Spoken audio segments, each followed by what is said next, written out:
कैसे मिलवे बजंगे कंगना, कैसे मिलवे बजंगे कंगना,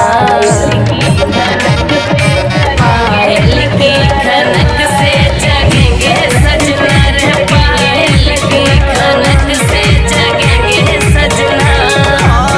आवे तो आजा झूठी बात क्यों बनावे, 2 महीना से रानी अठ क्यों दिखावे,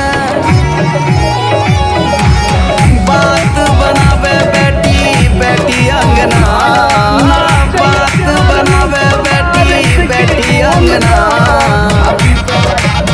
रंगोली नींद की दे और सो जावे सजना, रंगोली नींद की दे और सो जावे सजना।